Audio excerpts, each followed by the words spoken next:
everyone, and today I'm going to be talking about borderline personality disorder. I have this to say understanding a borderline personality disorder, so I'm going to read a few things from it. This is what I've personally been diagnosed with. I haven't read this yet, so hello everyone, today I'm going to be talking about getting a diagnosis, how you feel after you've been diagnosed, and if you feel like that diagnosis is right for you. So the only diagnosis mental health wise I had was depression and anxiety. Since when I was 14, I went to the doctors, put me on anti-anxiety medication, antidepressants, and then a couple last year, September, 4th September, I was sectioned. I was put on a section 2 under the Mental Health Act. Then I was diagnosed with borderline personality disorder, anorexia, chronic depression, chronic anxiety, and purging disorder. And I haven't read through this yet, but they gave this when I was diagnosed, and that is like last year, and I still haven't read it. And it's understanding borderline personality disorder. So that's what this video is going to really focus on, borderline personality disorder. I'm going to read a few of the things and see if they relate to me, because sometimes I feel like I haven't got this disorder, and sometimes I feel like I am the disorder. It doesn't really make sense, but to me it makes sense. So I'll give you explanation. Borderline personality disorder is a type of personality disorder. Personality disorders are a type of mental health problem where your attitudes, beliefs and behaviours cause you long-standing problems in your life. So I don't have beliefs such as, it's more attitudes and behaviours. Like I have some really bad behaviours, like self-harm behaviours, just anything that harms me is like, I do it. Sometimes I do it without thinking. Even if I had a good day, I do it. It's just, and this is some of the symptoms of borderline personality disorder. You might be given the diagnosis of borderline personality disorder if you experience at least 5 of the following things, and they've lasted for a long time or have a big impact on your daily life. So the first one is you feel very worried about people abandoning you and would do anything to stop that happening. I am really scared of people leaving me. It's constant fear in my brain every day. Like when I text someone, they don't text back, I'm like, oh, that's it. They're never going to speak to me again. If someone takes longer than say 5 to 10 minutes to reply to me, I feel like we're never going to reply. I've lost that person forever. And it just really scares me because of how much they know about me and how much I've told them about me. And yeah, you have very intense emotions that can last from a few hours to a few days and can change quickly. My emotions are really up and down. They don't change that quickly, but I do have days where I'm just like one emotion, like I'm sad, I'm happy, I'm depressed. And sometimes in the morning I'm so happy, like I'm like feeling on top of the world, I'm feeling great, and then a couple hours later I feel the lowest I've ever felt. And I don't know how my brain can go from one extreme to another in the same day. It's just, I can't get my head around it, but there's that. And third symptom is you don't have a strong sense of who you are, and it can change depending on who you're with. Like for me, I have no idea. At the minute, I have no idea who I am. I feel like I'm my disorder and the disorder is me. If I look through pictures of myself from like months ago, years ago, even weeks ago, I don't recognise myself, don't look like me. I look like a completely different person. And at the minute I feel like a completely different person. I feel like my disorder. I don't feel like me. I feel like I've lost myself within the disorder, and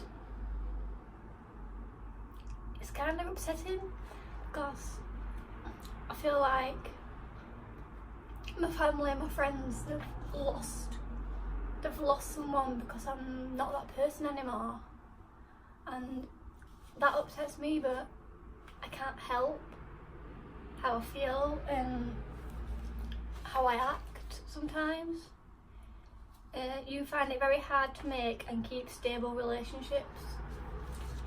I'm not very good with keeping relationships. I always tend to just ignore people, not on purpose. My brain's just like, don't reply to them because I'm not going to reply to you. Something like that. Or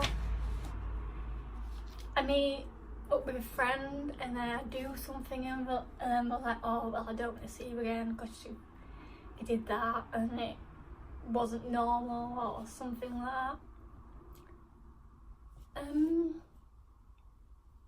I think I have about 3, 4 at most friends that I have stable relationships with, and I always have, because I feel like they understand me and they take on the changes that I have, but they don't,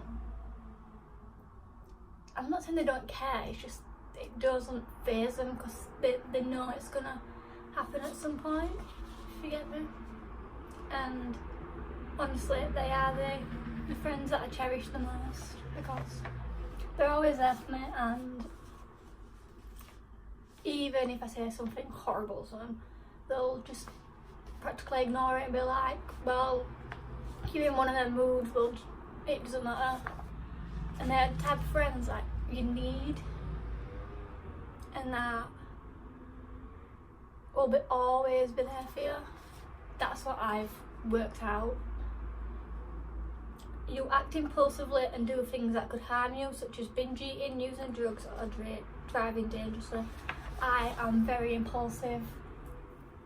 I am very, very impulsive. I do a lot of things that harm myself. I'm not very proud of them, but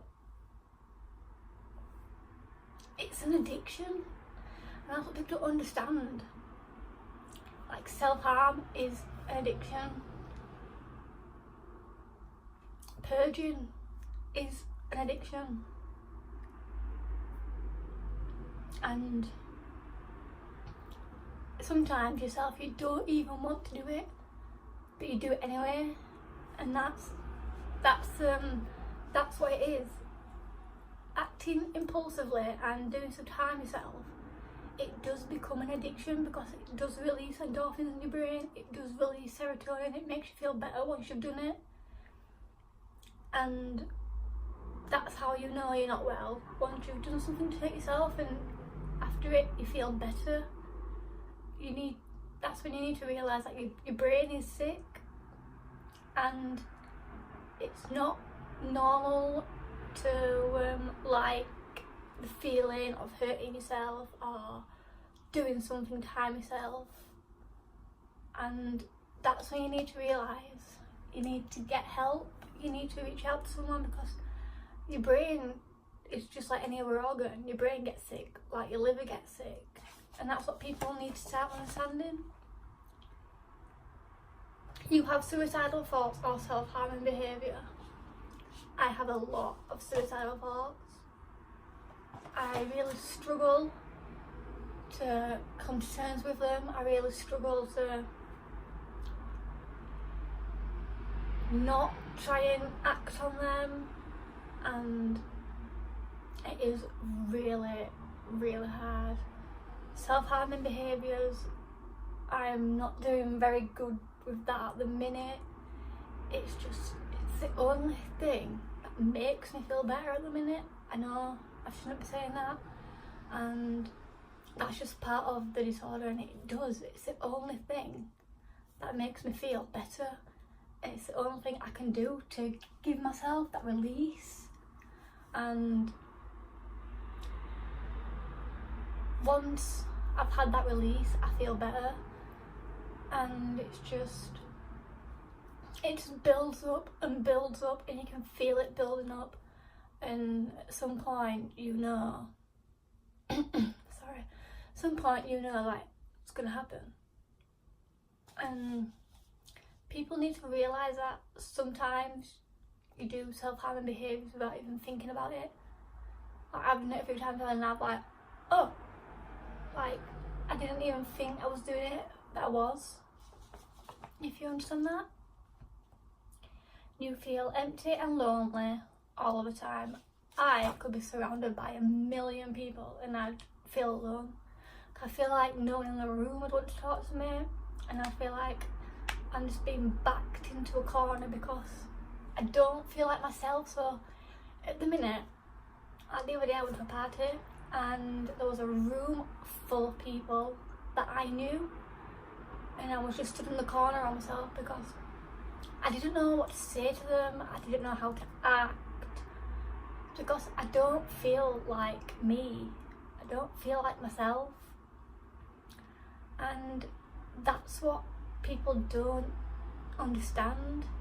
Like, I feel like I'm just this disorder, and everyone comes up to you saying, oh, are you okay? Are you okay? You're not talking to us. I'm like, yeah, I'm fine. I'm just going through some stuff. And they're like, oh, you look too skinny. What have you done to your arms? Why have you got all this and this? Why has this happened? And when that comes up in conversation, it really puts you on the spot, and for me, it really triggers me. And I felt really rude, but I had to walk away from the situation because it really, really triggered me.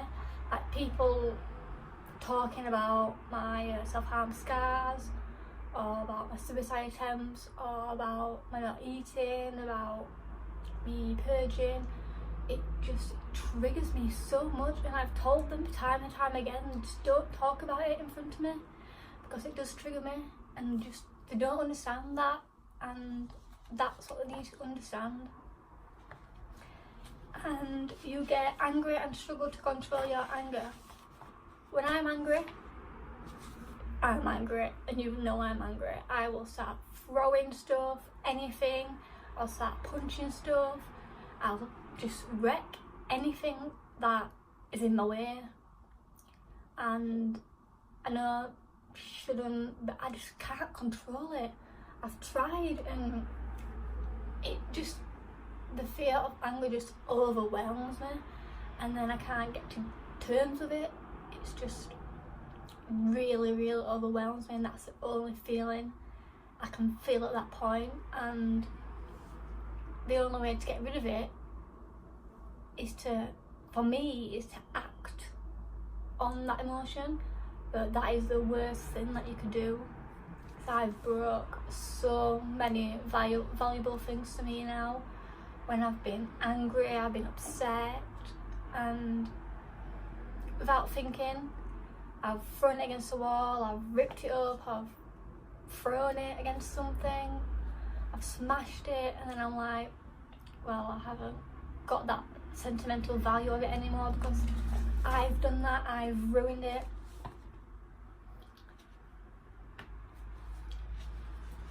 And the next bit is, what does borderline mean?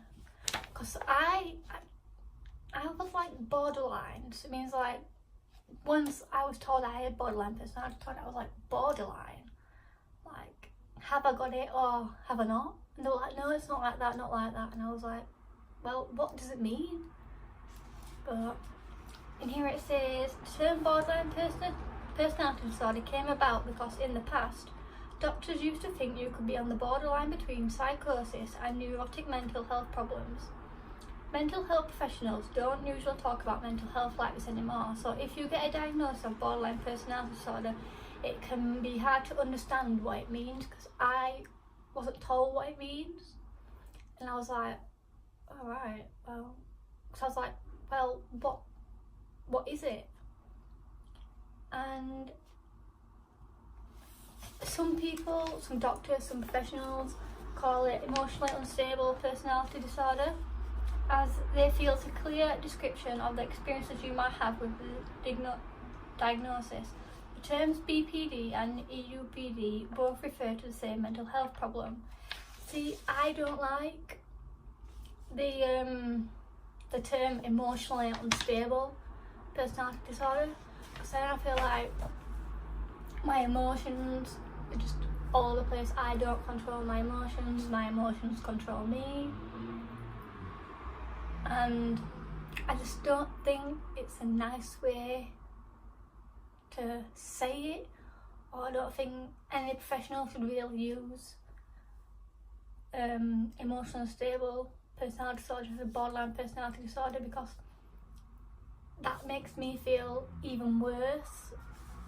And it's just, I just feel like it's not me, and I feel like I just can't control my emotions, and I'm just an emotional mess, I'm an emotional wreck, and that's not fair on someone who's just been diagnosed with it and they've been called it emotionally unstable, because you're not emotionally unstable at all.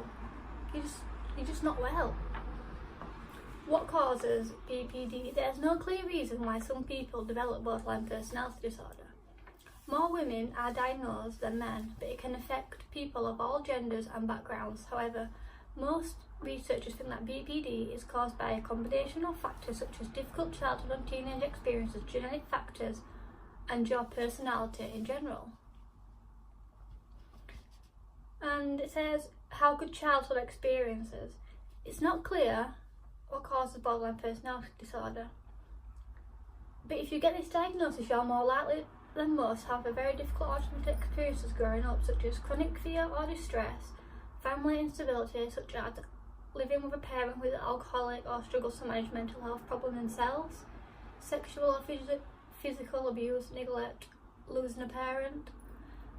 Out of all them, I've had chronic fear or distress. I was younger with my birth dad. He just used to scare me, and he used to lock my mum out of the house. It just wasn't nice. He was alcoholic, and it just wasn't a nice place to grow up in. But I can't say I had a bad childhood when it worked out for the best, when he moved out. Then I wouldn't say I had a bad childhood. Like, after he'd gone, I feel like my childhood was made better. I know that's not very nice to say to someone that gave birth to you, but that's how I feel. And I just hope he knows how much pressure he put on me as a child, and how much he made me feel. What's it like to live with borderline personality disorder? How you might think or feel. You might feel lonely, overwhelmed by the strength of your emotions and how quickly they change. That there is something inherently wrong with you, and that it's your fault if bad things happen to you because you deserve them. That is me. I feel like if something bad happens to me, then I've deserved it. I've done something wrong in my past life. I've done something wrong today that I haven't even realised, and I'm being punished for it. That you don't know what you want from life, or what you like or dislike, that you're a bad person, or you're not a real person at all. That's me at the minute. I don't feel like I'm a person, I just feel like I am borderline personality disorder. It's hard to explain if you haven't really experienced it. I feel like, how can I describe it? It's like, I know that behind all of the diagnosis there is me deep down, but at the minute I can't see that, I can't feel it. All I feel and see is borderline personality disorder. And that's just not nice. I feel like I've lost myself and I'm never gonna find myself again. You may have difficult feelings and behaviours towards others. You may feel that friends or partners will leave you forever if they are angry or upset with you. If I get in an argument with someone, I feel like that's the end of it. We're never going to speak again. They hate me, then just never want to see me again, and they're going to leave me forever. And that's why at the moment I don't really engage in a lot of conversations, because I'm scared that it's going to turn out into an argument, and then they're just not going to want to see me, and I feel like I'm going to lose them, and I don't want to lose anyone because they all mean the world to me. I feel like no one understands you, or you're not like other people and will never be able to understand them. I feel like a lot of people say they understand me, but they don't understand me. They say, oh yeah, I understand me, like, but you don't understand, you haven't experienced it, you've never been through something similar.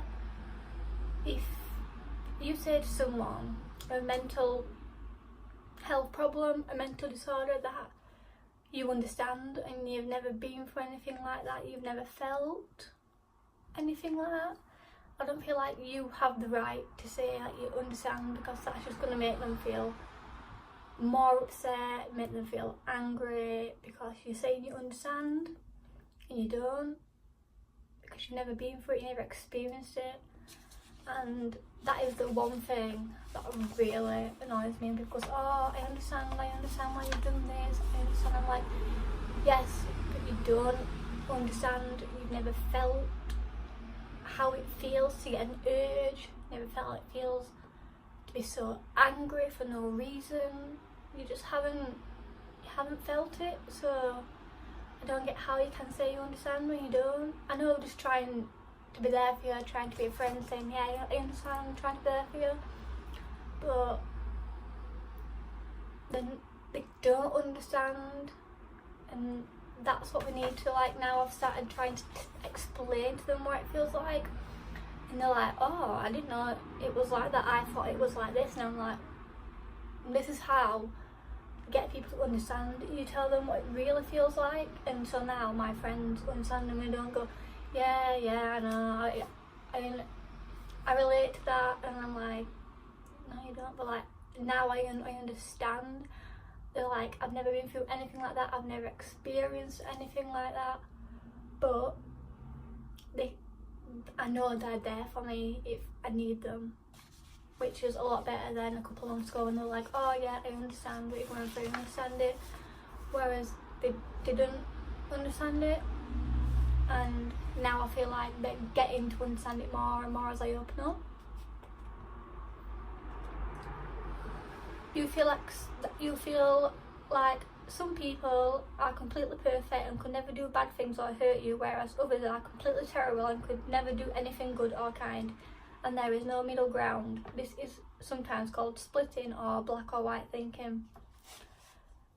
I feel like there are people in the world who are here just to do bad things. They're here to kill people, they're here to make people's lives a misery, and then I feel like there's people here that are here to do good, here to make you feel better, here to be someone to talk to. Like doctors, they're here to help people, they're the good people in the world, and criminals, they're the bad people in the world. I feel like that is it, black and white, there's no in between. You can't be good and bad. I feel like you're either good or you're bad, there's no in between at all. Like it says here, it's black and white. That is how I feel. You feel like the world is a scary and dangerous place and you want to run away and hide.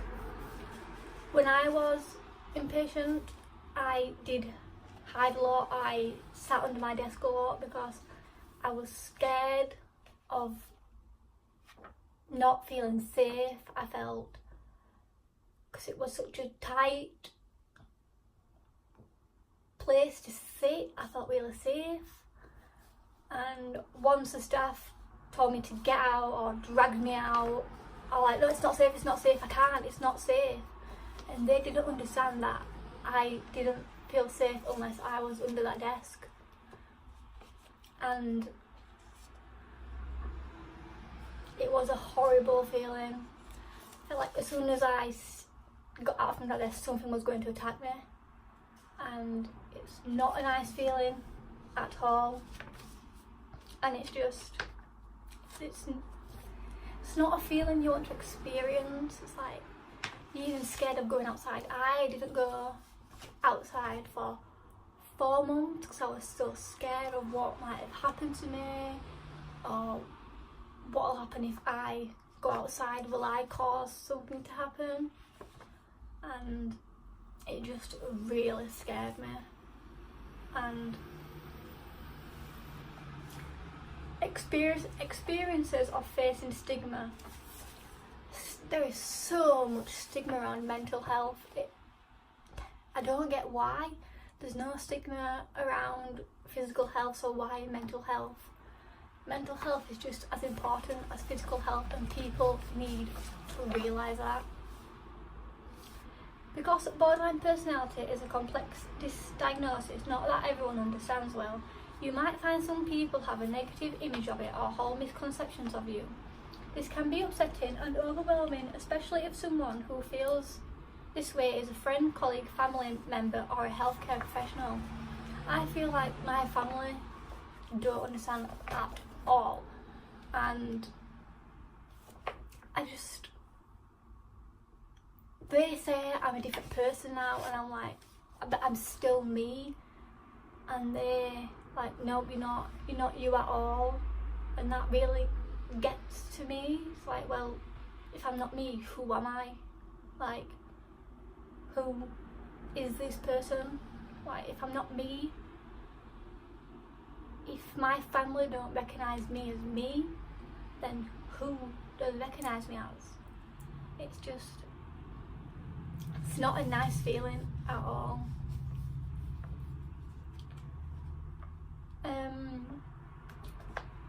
For facing stigma, I would say send them a link of what borderline personality disorder is. Give them a booklet. Get more involved in your treatment. Like, my mum's getting more involved in my medication and stuff. She's asking questions, and I admire her for that, because now she's starting to understand a lot more, and that is just, I just think it's amazing how she's really trying. And it's just nice that there's someone trying the hardest to understand how I feel. Treatments, there is talking treatments, there is DBT, dialectal behaviour therapy. It uses individual and group therapy to help you learn skills and manage emotions. Then there's MBT, mentalisation based therapy, a long time talking treatment which aims to improve your ability to recognise and understand yours and others people's mental states, and help you examine your thoughts about yourself and others to see if they are valid. There's therapeutic communities, specially designed programs where you work with a group of people experiencing mental health problems to support each other.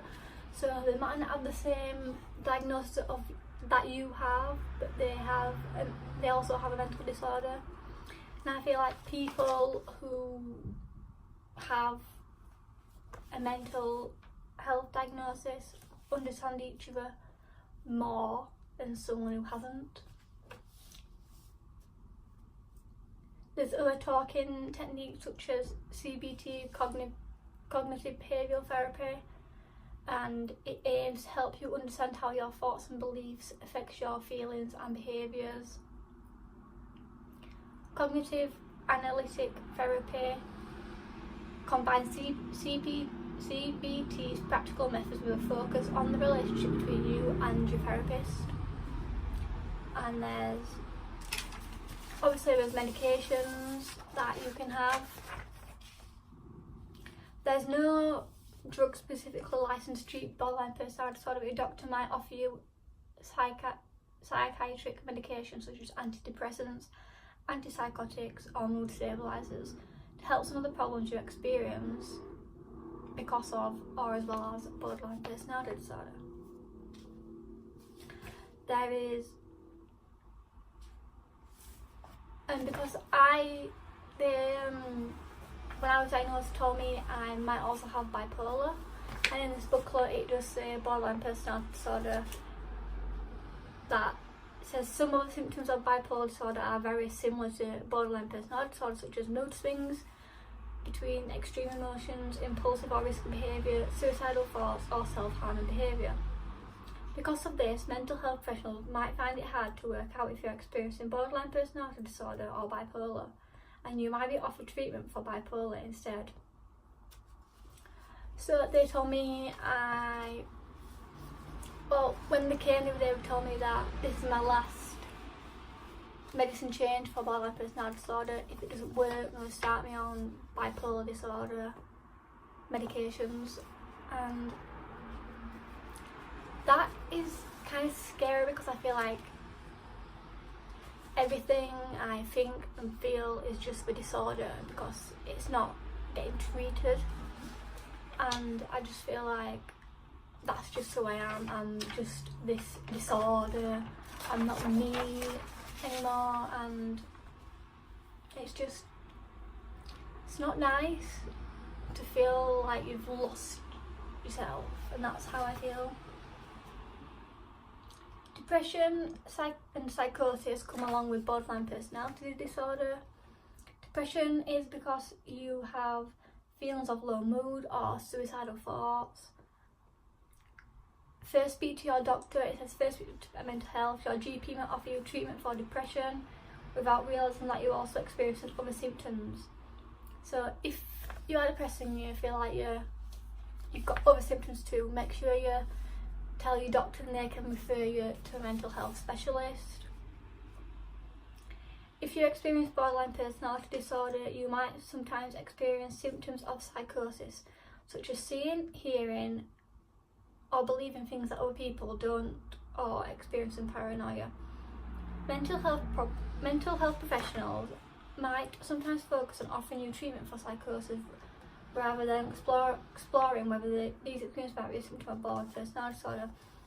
I am on an antipsychotic at the moment because apparently I see and hear and believe all these things that no one else can see, can hear, no one else believes in, and that it makes me feel like, well, if I believe it, why don't you believe it? And if I feel like this, why don't you have that feeling too? Like, I feel like I'm the only person who has these thoughts, these feelings, these beliefs, and it's like there has to be someone out there who also has them. It can't just be me. And here there is a lot of useful contacts, such as Mind, British Association for Counselling and Psychotherapy, BPD World, the Consortium of Therapeutic Communities, Elefriends, Emergence, Frank, the National Association for People Abused in Childhood, NHS Choices, National Institute for Health and Care Excellence, and Samaritans. I will leave all of the links below. I will leave the link to this exact booklet below, and hopefully it helps if you have been, it helps you understand it, or if you know someone who has been diagnosed with borderline personality disorder, it will help you understand them, and you can help them try to understand themselves, because once someone else understands it, they can help you. Like my mum understands it now and she's trying to help me understand it, because I just feel like I'm not me. And she's like, yeah, you're still you. And I'm like, no, but I'm not. I'm this disorder. And she's trying her hardest to just trying her absolute hardest to help me understand it, because even though I've read this, I still don't understand it, and it just doesn't register with my brain. I just feel like this is who I am now. I'm never going to get my old self back. This is who I am, and this is who I'm always going to be. And my mum, my doctor, mental health professional, my dietitian are like, yes, but that is not who you are. And I'm like, yes, but that's how I feel. I feel like I am this disorder. I am not me. And if you feel like that, please speak to someone. I will leave my Instagrams below.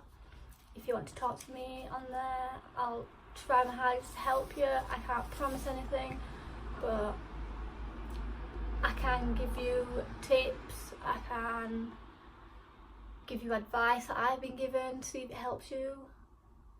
And I just hope whoever is watching this can understand what they're being diagnosed with, or they can understand what a friend, a family member, or just someone they know has been diagnosed with, and they are beginning to understand it. Because once someone you love or you as a friend, and they start to understand it, it makes you feel more valid, and it makes you feel more like you again, and not that you're the disorder.